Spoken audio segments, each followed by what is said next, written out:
Assalamualaikum warahmatullahi wabarakatuh. Kami dari kelompok 8 yang beranggotakan 6 orang. Yang pertama Anissa Dina Lutfiyah, kedua Anggun Pratiwi, ketiga Betty Zanati, keempat Muhammad Fahmil Faza, kelima Nurzian Arika, dan yang keenam Ratmawati. Baiklah, di sini kami akan menjelaskan materi tentang sampling dan besaran sampel pada penelitian eksperimen. Adapun outline yang akan kami bahas meliputi pengertian sampling dan besaran sampel penelitian eksperimen, tujuan sampling dan besaran sampel penelitian eksperimen, karakteristik sampling dan besaran sampel penelitian eksperimen, syarat sampling dan sampel penelitian eksperimen, kelebihan dan kekurangan sampling dan besaran sampel penelitian eksperimen. Pengertian sampling dan besaran sampel penelitian eksperimen. Penelitian eksperimen adalah penelitian yang digunakan untuk mencari pengaruh perlakuan tertentu terhadap yang lain dalam kondisi yang terkendalikan. Yang mana terkendalikan di sini maksudnya adalah variabelnya dapat dimanipulasi oleh peneliti serta dikontrol oleh peneliti. Sampling adalah proses menyeleksi porsi dari populasi untuk dapat mewakili populasi. Untuk teknik sampling merupakan cara-cara yang ditempuh dalam pengambilan sampel agar memperoleh sampel yang benar-benar sesuai dengan keseluruhan subjek penelitian. Besaran sampel merupakan cara peneliti menentukan berapa besar anggota sampel yang akan diambil dari populasi. Besar sampel eksperimen tidak ditentukan besarnya populasi, tetapi oleh kekuatan pengaruh perlakuan dari studi sebelumnya. Karakteristik sampling dan besaran sampel penelitian eksperimen. Yang pertama, manipulasi variabel yaitu tindakan atau perlakuan yang dilakukan oleh seorang peneliti atas dasar pertimbangan ilmiah yang dapat dipertanggungjawabkan secara terbuka guna memperoleh perbedaan efek dalam variabel terikat. Variabel yang dimanipulasi adalah variabel independen yang merupakan anteseden penyebab. Tujuan manipulasi adalah untuk mempelajari hubungan sebab akibat atau hubungan kausal antara variabel anteseden penyebab dan variabel konsekuensi. Yang kedua, manipulasi dalam penelitian eksperimen adalah penelitian memutuskan apa bentuk atau nilai-nilai variabel bebas yang menjadi sebab yang akan diambil dan kelompok mana yang akan mendapat bentuk yang sama. Yang ketiga, kontrol dalam hal penelitian adalah memindahkan pengaruh variabel lain yang mungkin dapat mempengaruhi variabel terikat atau dependen. Tujuannya adalah agar variabel lain yang berpengaruh tetap konstan. Dan yang keempat, pengamatan atau observasi langsung. Syarat sampling dan besaran sampel penelitian eksperimen. Pertama, peneliti harus dapat menentukan kapan dan di mana ia akan melakukan penelitian. Kedua, peneliti terhadap hal yang sama harus dapat diulang dalam kondisi yang sama. Ketiga, peneliti harus dapat memanipulasi atau mengubah dan mengontrol variabel yang diteliti sesuai dengan yang dikehendakinya. Dan yang keempat, diperlukan kelompok pembanding atau control group selain kelompok yang diberi perlakuan atau experimental group. Untuk kegiatan sampel memiliki syarat sebagai berikut. Yang pertama, inklusi merupakan ciri atau sifat yang harus dipenuhi oleh setiap anggota populasi yang dapat diambil sebagai sampel. Yang kedua, eksklusi, yang merupakan ciri atau sifat anggota populasi yang tidak dapat dijadikan sebagai anggota sampel. Kelebihan dan kekurangan sampling dan besaran sampel penelitian eksperimen. Kelebihannya yakni mampu lebih kuat untuk membuktikan hubungan sebab akibat, mampu untuk memanipulasi secara tepat satu atau lebih variabel yang diinginkan oleh peneliti. Kekurangannya yakni sulit untuk digeneralisasikan dalam kehidupan sehari-hari. Artinya adalah hasil dari penelitian eksperimen ini tidak dapat langsung digunakan dalam kehidupan nyata atau untuk diterapkan sehari-hari. Membutuhkan waktu yang cukup lama. Hal ini disebabkan karena ada beberapa variabel bebas yang harus dimanipulasi sekian lama agar variabel terikat yang diharapkan muncul. Berikut merupakan contoh kasus yang akan kami praktikkan dalam program sampel size. Kita akan membahas mengenai rumus stratified sampling. Lalu di sini saya juga sudah menyediakan soalnya sebagai berikut. Suatu penelitian pertama dilakukan pada suatu daerah di Sumatera Selatan. Dalam penelitian ini dilakukan untuk mengetahui kejadian penyakit stunting pada anak. Hasil penelitian awal menurut golongan usia, anak prevalensi stunting sebesar 50% pada golongan 1, anak di usia 5 tahun, 40% pada golongan 2, anak di usia 4 tahun, 30% pada golongan 3 anak di usia 3 tahun, golongan 2 20% pada golongan keempat anak di usia 2 tahun, dan jumlah anak di daerah Sumatera Selatan tersebut terdapat 200 anak di golongan pertama, 150 anak di golongan kedua, 100 anak di golongan ketiga, 50 anak di golongan keempat. Berapa besar sampel yang diperlukan jika peneliti menginginkan presisi mutlak sebesar 5% dengan derajat kepercayaan atau confidence interval sebesar 95% dan alokasi sampel proporsional untuk tiap strata? Nah, berikut pertanyaannya.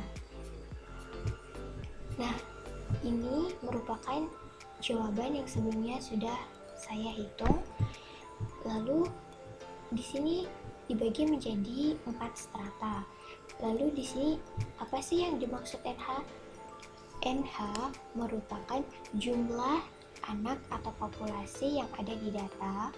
Nah, di sini terdapat 200 anak untuk golongan pertama, 150 anak untuk golongan kedua, di golongan ketiga terdapat 100 anak, di golongan keempat terdapat 50 anak dengan jumlah keseluruhan dari golongan tersebut yaitu 500 anak. Lalu yang kedua ada WH. Apa sih itu WH? WH merupakan bobot dari strata. Bobot dari strata di sini merupakan pembagian atau hasil dari 200 dibagi 500 mendapatkan hasil WH untuk golongan pertama adalah 0,40.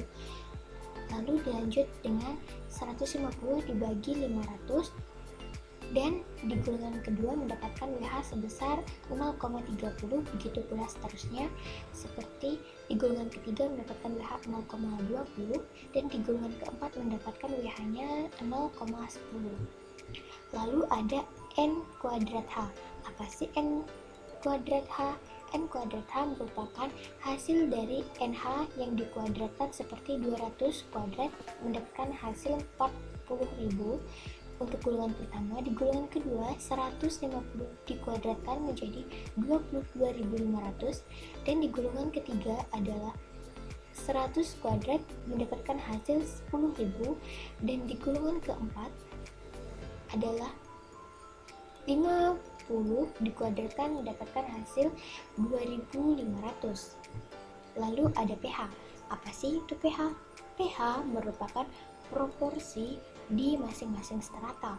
Proporsi di masing-masing strata di atas tadi itu terdapat prosen-prosenannya tersendiri seperti 50%, 40%, 30%, dan 20%. Berikut stratanya. Untuk golongan pertama ada 0,5, lalu di golongan kedua 0,4, di golongan ketiga ada 0,3, dan di golongan keempat ada 0,2. Lalu ada NH/pH. NH/pH merupakan proporsi dikali atau di jumlah populasi anak yang ada di daerah Sumatera Selatan. Seperti 100 itu merupakan hasil dari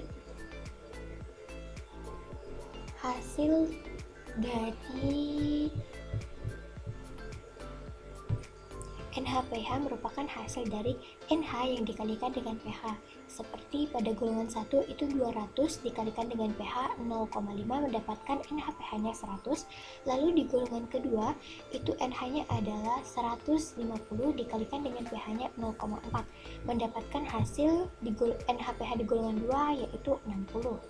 Begitu pula seterusnya untuk golongan ketiga NH/pH-nya adalah 30 dan NH/pH di golongan keempat adalah 10 dengan jumlah keseluruhan NH/pH yaitu 200.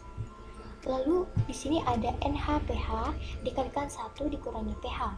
Di sini untuk mendapatkan hasilnya itu merupakan NH/pH dikurangi 1 dikurangi pH. NH/pH di sini adalah 100 dikurangi 1 dikalikan 1 dikurangi dengan pH-nya 0,5. Untuk golongan pertama itu mendapatkan NH/pH dikalikan 1 dikurangi pH itu sebesar 50,0. Lalu untuk golongan kedua itu 36,0. Lalu yang golongan ketiga ada 21,0 dan yang di golongan terakhir itu ada 8,0.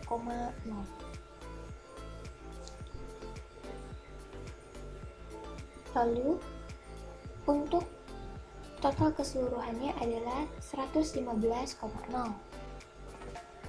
Lalu yang terakhir adalah N kuadrat H pH dikali dengan 1 dikurangi pH dibagi dengan WH.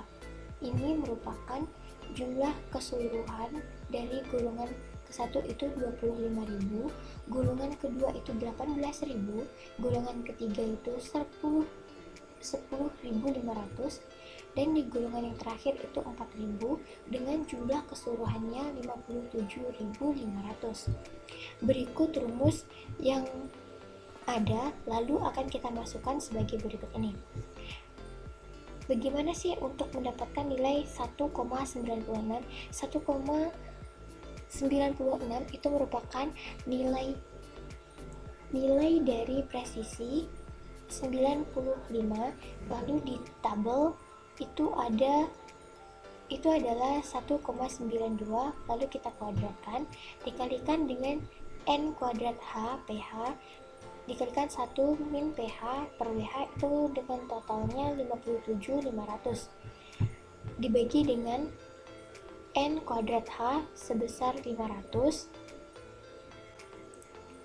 lalu dikalikan dengan 0,05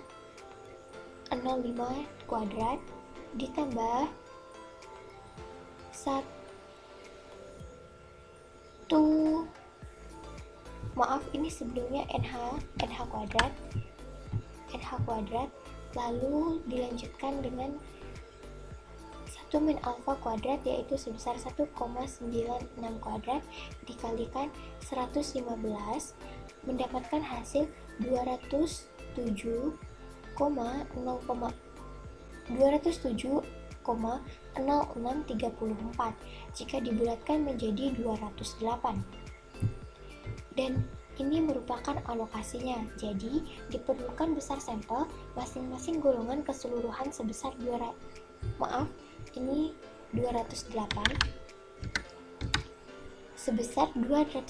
anak dengan menggunakan alokasi proporsional, maka diperlukan sampel untuk masing-masing golongan anak.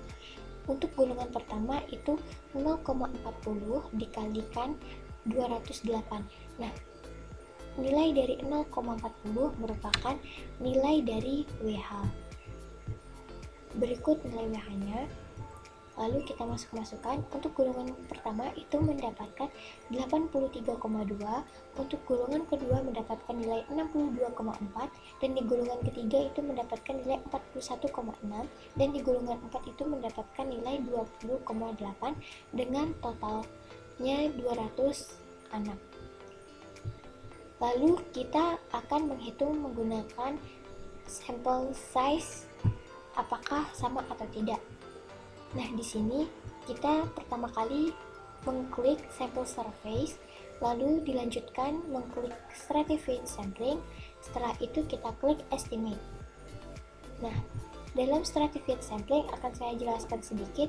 Di stratified sampling terdapat confidence level atau derajat kepercayaan dengan lambang 1 min alpha dengan nilai 95, ada absolute precision required dengan simbol D sebesar 0,05, lalu ada number of strata, itu adalah strata yang kita punya. Nah, di sini strata yang kita gunakan ada 4 golongan, disimbolkan dengan L, lalu kita isi dengan angka 4. Lalu di sini terdapat population size of stratum H. Nah, yang dimaksud H1, H2, H3, dan H4 itu merupakan golongan-golongan yang ada Lalu NH, pH, dan WH itu sebelumnya sudah saya jelaskan pada menit sebelumnya.